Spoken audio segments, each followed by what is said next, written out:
আসসালামু আলাইকুম। আজকে তোমাদের সামনে আমি একটা গল্প বলবো, অত্যন্ত সুন্দর গল্প, যে গল্পের মাধ্যমে আমরা টোটাল পার্টস অফ স্পিচটা শিখে ফেলবো। ঠিক আছে? তো গল্পের কাহিনীটা হচ্ছে, মনে করো একটা দেশ নিয়ে। সেই দেশটার নাম হলো ইংলিশ দেশ। কি দেশ? দেশটার নাম আছে ইংলিশ, মানে ইংরেজি। সেই দেশে অনেকগুলি রাজ্য আছে, তার মধ্যে একটা রাজ্যের নাম আছে গ্রামার। কি? গ্রামার। আর এই গ্রামারের একটা প্রদেশ আছে, সেই প্রদেশের নাম হচ্ছে পার্টস অফ স্পিচ। কি? Parts of speech. সুন্দর করে গল্পটা মনে রাখবে, কারণ গল্প আকারে পড়লে পরে বা শুনলে পরে কিন্তু আমাদের অনেক কিছু মনে থাকে, পড়লে কিন্তু মনে থাকে না। তাহলে ওই প্রদেশের নাম কি? Parts of speech.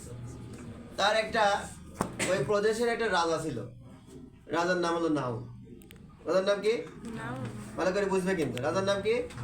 তাহলে এখান থেকে বোঝা গেল যত নাম আছে সব নাউন। এই নাউন বেচারা কিছুদিন পরে অসুখে মারা গেল।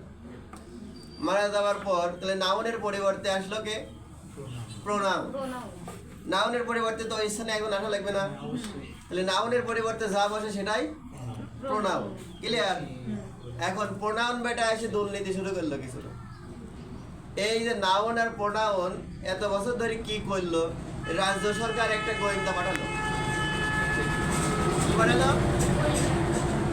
রাজ্য সরকার একটা গোয়েন্দা পাঠালো, সেই গোয়েন্দার নাম হলো অ্যাডজেক্টিভ। আর এই অ্যাডজেক্টিভের কামই হচ্ছে নাউন প্রোনাউনের দোষ গুণ ধরা। কি ধরা? দোষ গুণ, সংখ্যা, অবস্থা, এগুলি লিপিবদ্ধ করা। তাহলে অ্যাডজেক্টিভ বুঝলে তো। এখন দেখা গেল নাউন তো এটা চলে গেছে, প্রোনাউন আছে আর অ্যাডজেক্টিভ, এই তিনজন মিলে যে কাজকর্মগুলি করছে এগুলি তো লিপিবদ্ধ করা দরকার। এই জন্য আমার একজনকে ঠিক করা হলো, তার নাম হলো ভার। তার নাম কি? তার মানে এদের যত কাজকর্ম আছে, খাওয়া দাওয়া, শোয়া যাওয়া, যা কিছু আছে সমস্ত কিছু লিপিবদ্ধ করে এক বেটা, সে তার নাম হচ্ছে ভার। কিছুদিন পর দেখা গেল যে ভার আর অ্যাডজেক্টিভের মধ্যে ভালো সম্পর্ক হয়, ওরা আবার দুর্নীতি শুরু করে দিল। এই দুইজনের দুর্নীতি ধরার জন্য আবার একটা গোয়েন্দা পাঠানো হলো, তার নাম হলো অ্যাডভার্ব। তাহলে অ্যাডভার্ব বেটা কি করে? ভার বা অ্যাডজেক্টিভকে মডিফাই করে, দোষ গুণ ওরে, দোষ গুণ কেমন করে, কি করতেছে, আসতে যাচ্ছে কি জোরে যাচ্ছে, ঠিক আছে, কেমন ভালো, খুব ভালো না মানে খারাপ ভালো, ইত্যাদি ইত্যাদি বোঝানোর জন্য। তাহলে অ্যাডজেক্টিভ এবং ভার্বের দোষ গুণ ধরার জন্য যে বেচারা কানা হলো তার নাম হচ্ছে অ্যাডভার্ব। রাজ্য কিন্তু চলতেছে, কিছুদিন যাওয়ার পর দেখা গেল সবার ভিতরে একটু একটু করে গোলযোগ সৃষ্টি হয়। এই যে বাংলাদেশে যেরকম গোলযোগের কারণে আমাদের তো প্রয়োজন হলো কি? সমন্বয়কারী। কি প্রয়োজন হলো? সমন্বয়কারী।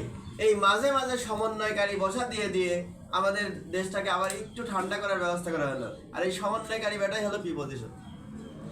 প্রিপোজিশনের বাংলা হচ্ছে সমন্বয়কারী অব্যয়। কি অব্যয়? সমন্বয়কারী অব্যয়। যেমন আমরা বলি না, আই গো টু স্কুল। গো একটা ভার আর স্কুল একটা নাউন, এর দুজনের ভিতরে তো সমন্বয় হয় না। তখন কি করা হলো? মাঝখানে একটু বসা দেওয়া হলো।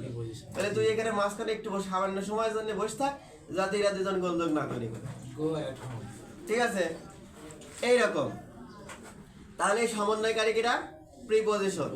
এখন রাজ্য সরকার কিছুদিন পরে দেখলো যে এই প্রদেশ আর চলতেছে না, মাঝে মাঝে মারামারি লাগি যাচ্ছে, মাঝে মাঝে এটা হচ্ছে ওটা হচ্ছে। এখন কি করা যায়? সমাধানকারী, সংযোগকারী হিসাবে আর্মি নামা দিল। কি নামা দিল? আর্মি। এই যে সংযোগকারী আর্মি, এটা হচ্ছে কনজাংশন। কি? কনজাংশন। যেমন রহিম এন্ড করিম। স্টপ। রহিম এবং করিম দুজনই কি হও? থামে যাও। তাহলে যে এন্ড মাঝখানে বোঝানো হলো, এই এন্ডটা কি? both Rahim and Karim. আমরা যদি এইভাবে বলি, both Rahim and Karim should stop. তোমাদের দুজনেরই চুপ থাকা উচিত। এখানে both আবার এন্ড, এই দুইটাই কিন্তু কনজাংশন। এন্ড অর বাট এগুলো হচ্ছে কনজাংশন। ঠিক আছে? এরা কি? মানে সংযোগকারী। ঠিক আছে? একবারে পরিপূর্ণ ঠান্ডা তৈরি করে, যাতে ওদের মধ্যে আর গোলযোগ একবারেই না থাকে। এখন দেশের এখন বর্তমান শান্তি অবস্থা, এই অবস্থা দেখি কিছু মানুষ মনে করো যে যারা ভালো দেখতে পারে এদেরকে ভালোবাসে তারা হুররা করছে, হ্যাঁ হা হা কি মজা, হোয়াট এ নাইস কান্ট্রি এরকম বলতেছে। আবার কেউ কেউ বলতেছে মানে কেউ কেউ আবার দুঃখে বুক চাপড়াচ্ছে, এলাস হায় হায় আমার কি হয়ে গেল। আছে না এরকম বিভিন্ন দলে যাদের অন্যায় হয়ে গেছে তাদের ভিতরে এলাস শুরু হয়ে গেছে, আবার কিছু কিছু দলে হুররা করছে, তাই না? আবার বাইরের কান্ট্রির লোকজন বলতেছে এই কি গোলযোগ হয়েছিল, হোয়াট এ কি বলা যায় এখানে নৈরাজ্যিকান, এখানে নৈরাজ্যকের ব্যাপার, অথচ তারপরে ভালো হয়ে গেল, ওয়ান্ডারফুল, অ্যামেজিং। এই যে অনেকে বলে না এক কথায় দুঃখ, দুর্দশা, আনন্দ, বেদনা ইত্যাদি, উচ্ছ্বাস, আশ্চর্য, এইগুলি যে প্রকাশ করতেছে কিছু লোক, এরা হলো ইন্টারজেকশন। এরা কেরা? ইন্টারজেকশন। তাহলে একটা রাজ্যের মধ্যে কিন্তু আমরা পার্টস অফ স্পিচ মোট পাই গেলাম। প্রথমে কি ছিল? দেশের নাম ছিল ইংলিশ, রাজ্যের নাম ছিল গ্রামার, প্রদেশের নাম ছিল পার্টস অফ স্পিচ, ওই প্রদেশের রাজা নাম ছিল কি? নাউন, নাউনের পরিবর্তে প্রোনাউন, নাউন প্রোনাউনের 10 গুণ ধরে অ্যাডজেক্টিভ, আর তারপরে এদের কাজকর্ম লিপিবদ্ধ করে ভার্ব, ভার্ব আর অ্যাডজেক্টিভের 10 গুণ ধরে কিটা অ্যাডভার্ব, তারপরে সমন্বয়কারী হচ্ছে প্রিপজিশন। আমাদের দেশে এখন কিন্তু সমন্বয়কারী আছে না?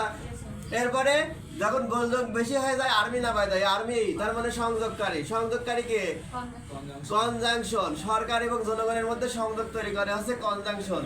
আর বাইরে থেকে দেখে যারা হাসে, আনন্দ করে, উচ্ছ্বাস করে, এলাস হুররা বলে, হাহা বলে, হোয়াট এ নাইস বলে, সারপ্রাইজিং বলে, অ্যামেজিং বলে, এরা হলো ইন্টারজেকশন। কেমন লাগলো তোমাদের গল্পটা? অনেক সুন্দর না? Thank you.